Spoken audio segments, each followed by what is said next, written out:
The slurring, lecherous Captain Jack Sparrow is just one of the more recent iconic oddballs brought to the big screen by Hollywood heartthrob Johnny Depp. Before him came a string of misfits and loners like Edward Scissorhands, Ed Wood, Raoul Duke and Donnie Brasco, all of which brought him critical acclaim but little commercial success.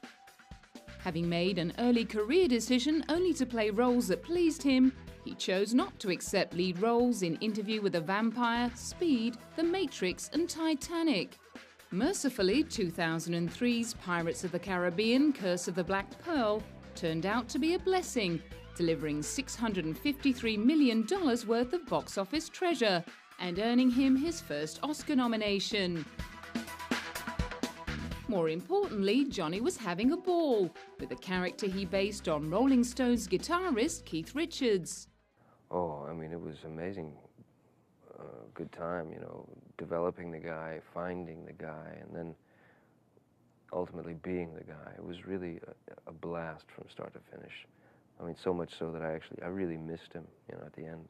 I went through like a period, you know, like a couple of months where it was like, yeah, it's like decompression, depression.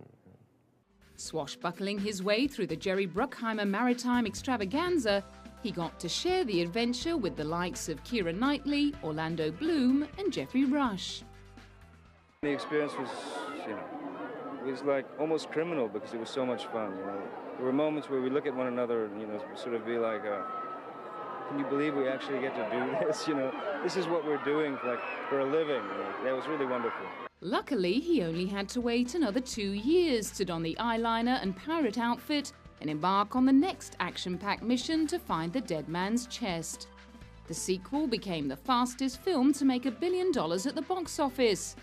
Not bad, considering the amount of larking around that had taken place on set. He wouldn't do the full Jack Sparrow if the camera was on you.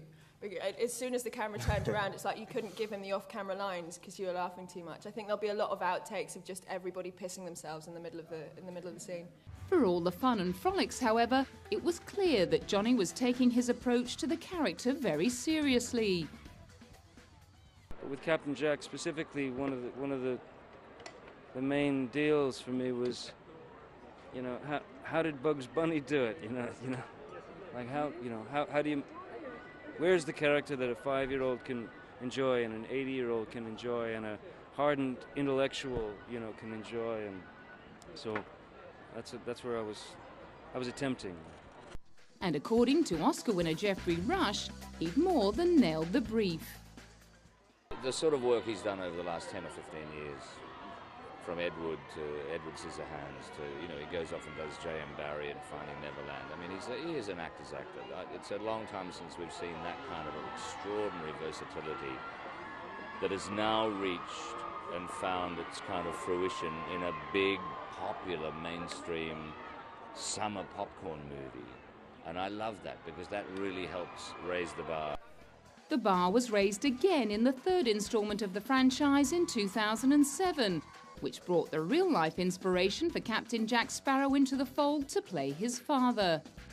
Despite Keith Richards' lack of acting experience, Johnny was impressed with the aging rocker's form.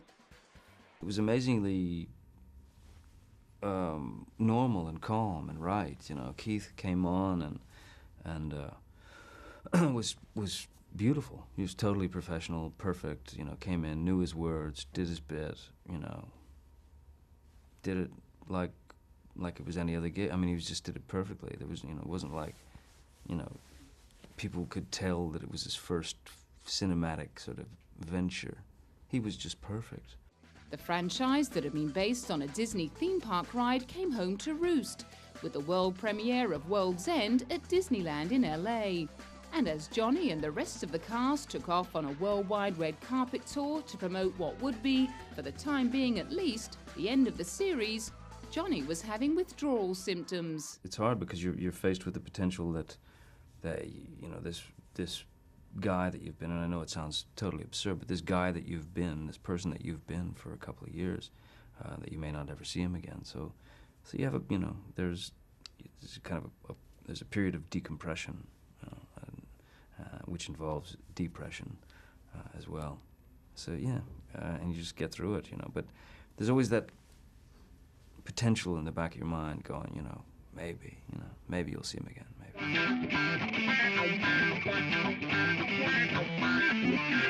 In between all the staggering and swaggering of the Pirates of the Caribbean series, Johnny has continued to test his highly regarded versatility as an actor. In 2003, he shared the screen with Salma Hayek in the Robert Rodriguez romp Once Upon a Time in Mexico. Cast as a corrupt CIA agent who tries to control Mexico's fate from a mobile phone, he got yet another opportunity to indulge his love of character roles. It was the first time I've ever done a film where I actually went to the director at the end and said, "Are you sure there's nothing else we can shoot? You know, I'd really like to stay." You know, I really had a good time. Yeah. Flushed from the success of the first Pirates movie and Once Upon a Time in Mexico, he jumped genres again, opting to play a depressed best-selling author in the thriller Secret Window, an adaptation of Stephen King's novella. For Johnny, it was all about the script. It's very rare that you get the opportunity to read a script that within the first 4, 5, 6 pages you have a pretty serious emotional investment into the thing, you know, and you continue reading, and page after page, you know, you're convinced you're going this one direction, you know, the writer's leading you down this path, and then, you know, all of a sudden he takes you somewhere else and you didn't see it coming.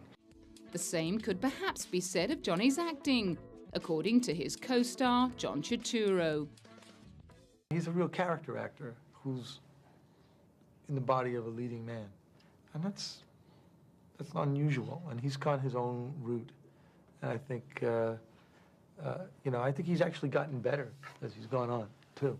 And I think he's someone I could work with, like, again and again. It's fun to work with him. Then it was back to the Venice Lido to celebrate his turn as Peter Pan author J.M. Barrie in Finding Neverland alongside Kate Winslet. It brought him his second Oscar nomination in 2 years, despite the fact that for once, Johnny's famous ear for accents had almost failed him. It was one that was really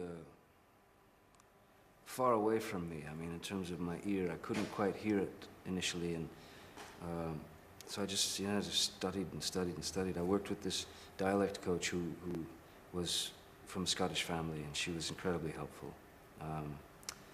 Yeah, because I tend to approach that kind of thing as a musician, you know. I learned how to play by ear, so it's all, I take it down as sort of musical notes to me, and I couldn't find the music initially.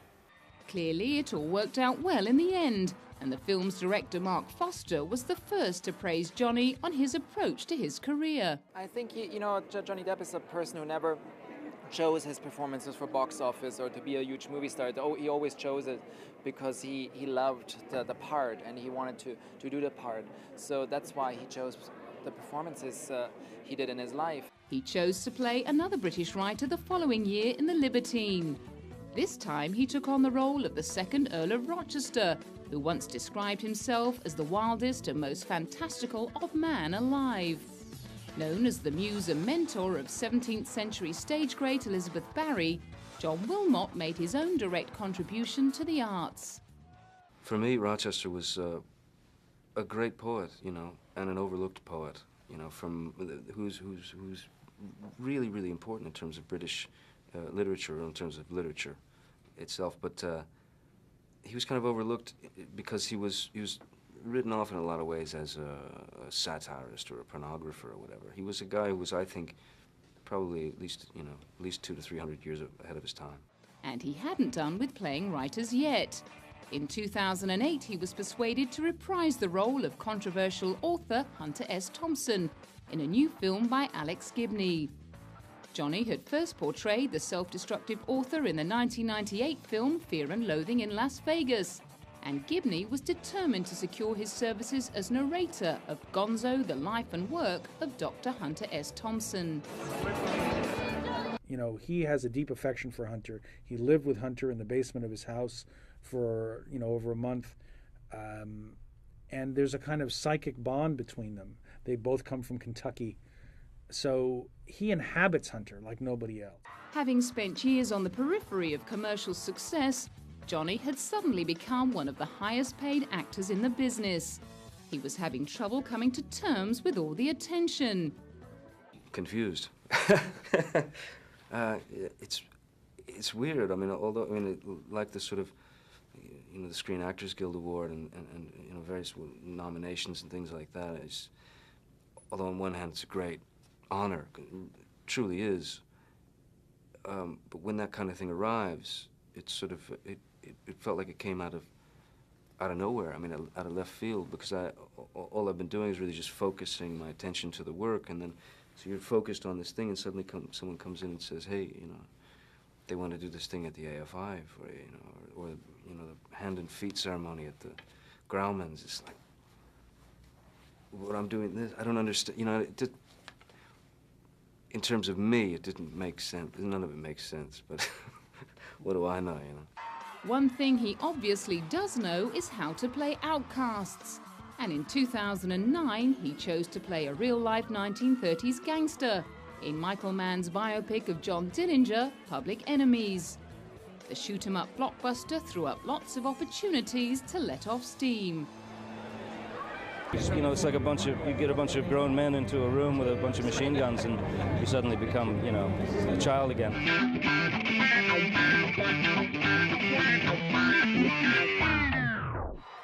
At the UK premiere of his 2009 film Public Enemies, Johnny was asked a rather personal question. Have you ever seen someone across the room and had that feeling of true love at first sight? Yeah, we've been together about 11 years and we have 2 children. Uncharacteristically open about his private life, he happily went on to describe his first encounter with French singer Vanessa Paradis. I saw a back from about 30 yards away. I saw a back and a neck, and it turned around suddenly and looked at me, and I was stupefied, and then it was over. Johnny first met Vanessa while filming his 1999 movie Ninth Gate in Paris. Hot on the heels of his breakup with supermodel Kate Moss, the cracking pace of their courtship spawned speculation that Johnny was on the rebound from Kate and that the relationship would soon be over. For the past 4 years, he and Kate had been a regular fixture at red carpet events around the world. Their notoriously tempestuous relationship providing endless fodder for entertainment shows and gossip magazines. Both had already developed reputations as hellraisers. Johnny's famous love of the nightlife had led him to open his own club on Sunset Strip. Even after the death of River Phoenix from a drug overdose there in 1993, the Viper Room remained a hangout for Hollywood's hottest up-and-comers until it closed in 2004. Meanwhile, Kate had already stirred up plenty of controversy with her stick-thin frame and alleged appetite for recreational drugs. When they split in 1998, Kate was said to be devastated. And just 1 year later, she had to come to terms with the news that Johnny's new girlfriend had given birth to his daughter, Lily Rose. And when Kate ran off the rails into drug troubles in the early 2000s, some commentators harked back to her heartache. Maybe she's still obsessing over the loss of Johnny Depp. And I think he was the great love of her life, and it's very sad the relationship ended. And probably the fact, he's constantly pictured in the celebrity glossies and newspapers with Vanessa Paradis, and the children are, the model, that must be a constant torture. Kate's isn't the only heart he's broken along the way. After divorcing his first wife and being engaged to Sherilyn Fenn, the most famous of all Johnny's early love affairs came with his starring role in the 1990 Tim Burton film Edward Scissorhands. He and his 19-year-old co-star Winona Ryder ended up falling for each other on the set of the romantic fairy tale, and they were engaged shortly after. So certain was Johnny that he'd found his soulmate, he took the rather rash and permanent step of having Winona Forever tattooed on his arm. When they split up in 1993, he had the last 2 letters of her name removed to make it read Wino Forever. That slap in the face left Winona needing to take some time off, while Johnny swiftly moved on. However, after Vanessa gave birth to their second child, John Jack Christopher, in 2002, it started to look as though Johnny had finished sowing his wild oats and was finally ready to settle down, much to the disappointment of the millions of women who repeatedly voted him the sexiest man alive.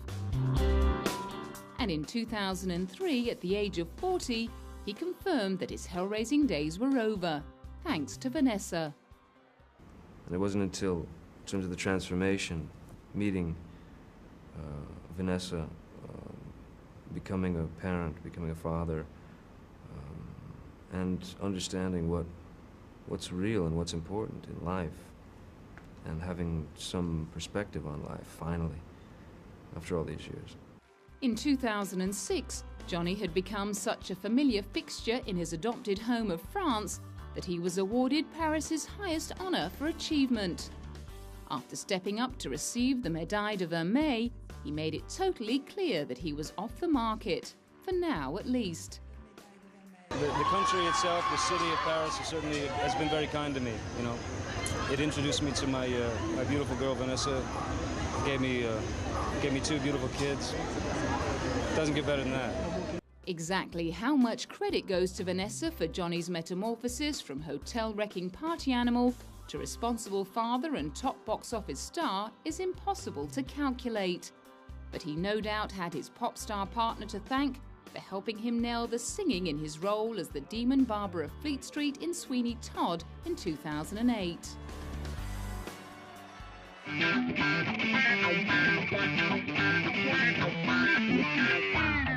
The big screen version of Stephen Sondheim's famous stage musical Sweeney Todd is just one in a long line of Tim Burton films that Johnny has starred in.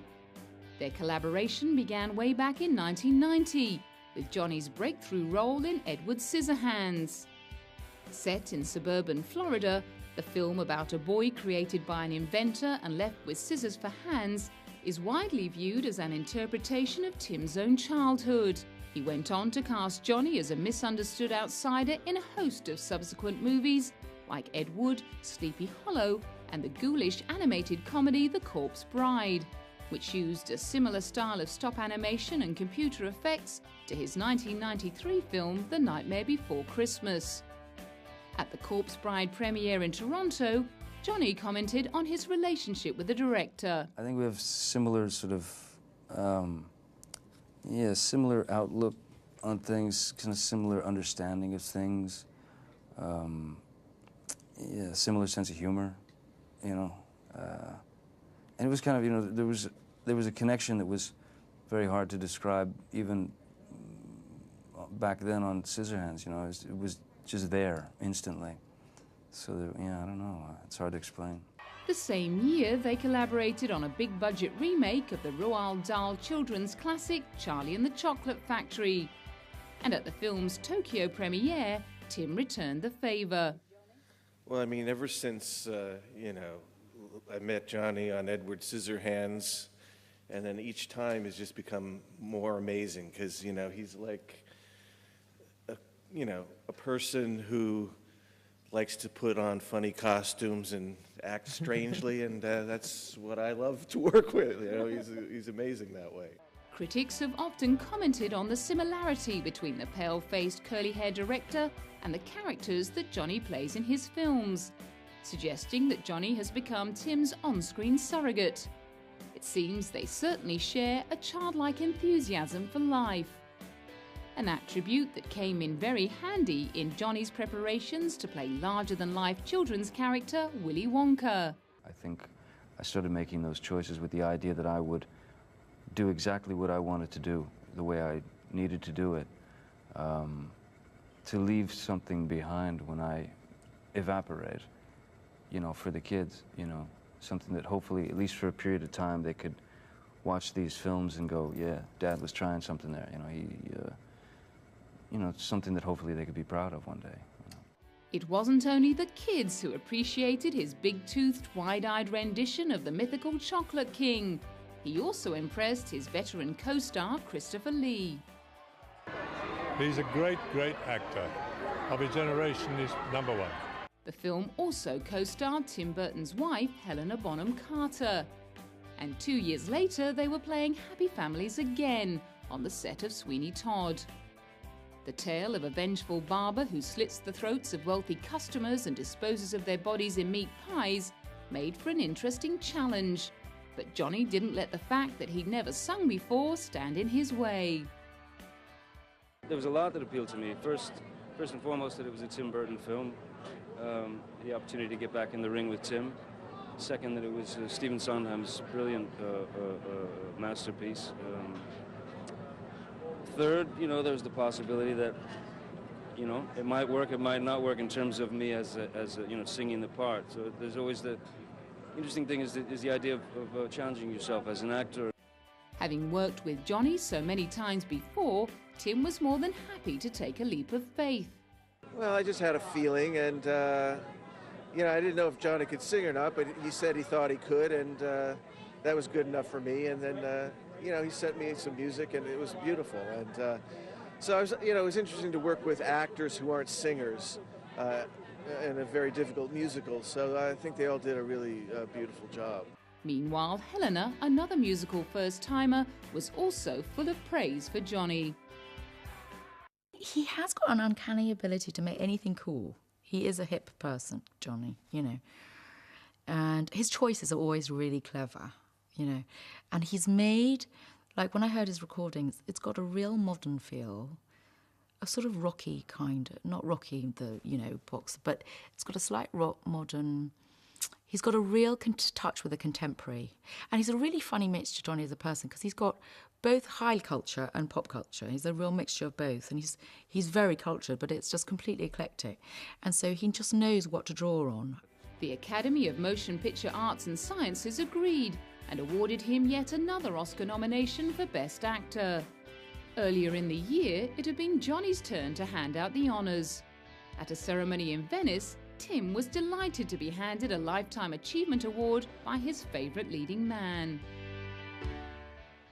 Well, it's great. I mean, it's really, really nice because I obviously have we've done several movies together. I really enjoy working with him, and he's become a friend, and he's just a great person to work with because it's always surprising, always new, and on this movie, he's gone to another level and sings in the movie. So, I mean, it's always something amazing and different. For Johnny and Tim, the next amazing and different thing would be Tim's 3D version of Lewis Carroll's classic novel, Alice in Wonderland. Along with Helena, Alan Rickman, Anne Hathaway and Mia Wasikowska, Johnny put his hand up to star in the ambitious project, which Tim hoped would help audiences connect with Alice and her Wonderland as never before. Although there have been many rumours over the past few months, one film Johnny is adamant he won't be starring in anytime soon is a biopic of the late king of pop, Michael Jackson. I have great respect for what he's done in his work over the years, certainly a real genius. As far as playing him in a movie, that's such an obtuse rumor that I never had the pleasure of cultivating. It's not my idea, Come on!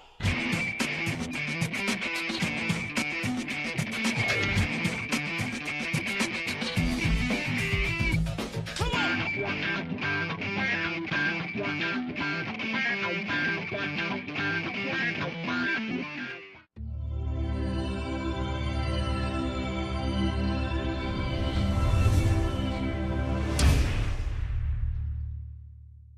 The sequel became the fastest film to make $1 billion at the box office. Not bad, considering the amount of larking around that had taken place on set. He wouldn't do the full Jack Sparrow if the camera was on you. As soon as the camera turned around, it's like you couldn't give him the off-camera lines because you were laughing too much. I think there'll be a lot of outtakes of just everybody pissing themselves in the middle of the scene.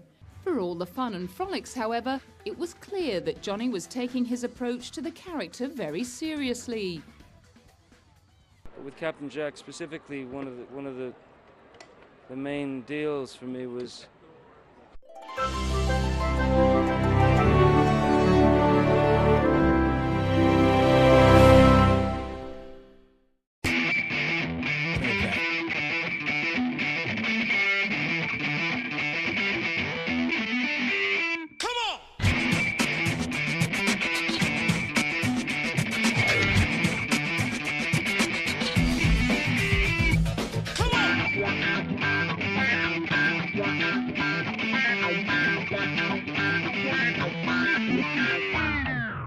slurring, lecherous Captain Jack Sparrow is just one of the more recent iconic oddballs brought to the big screen by Hollywood heartthrob Johnny Depp. Before him came a string of misfits and loners like Edward Scissorhands, Ed Wood, Raoul Duke and Donnie Brasco, all of which brought him critical acclaim but little commercial success. Having made an early career decision only to play roles that pleased him, he chose not to accept lead roles in Interview with a Vampire, Speed, The Matrix and Titanic. Mercifully, 2003's Pirates of the Caribbean, Curse of the Black Pearl turned out to be a blessing, delivering $653 million worth of box office treasure and earning him his first Oscar nomination.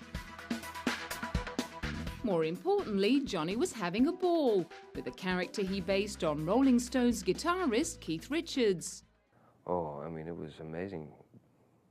Good time, you know, developing the guy, finding the guy, and then ultimately being the guy. It was really a blast from start to finish.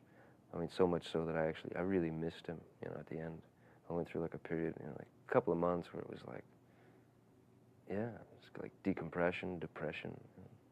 Swashbuckling his way through the Jerry Bruckheimer maritime extravaganza, he got to share the adventure with the likes of Keira Knightley, Orlando Bloom and Jeffrey Rush. The experience was, you know, it was like almost criminal because it was so much fun, you know. There were moments where we look at one another and, you know, sort of be like, can you believe we actually get to do this, you know?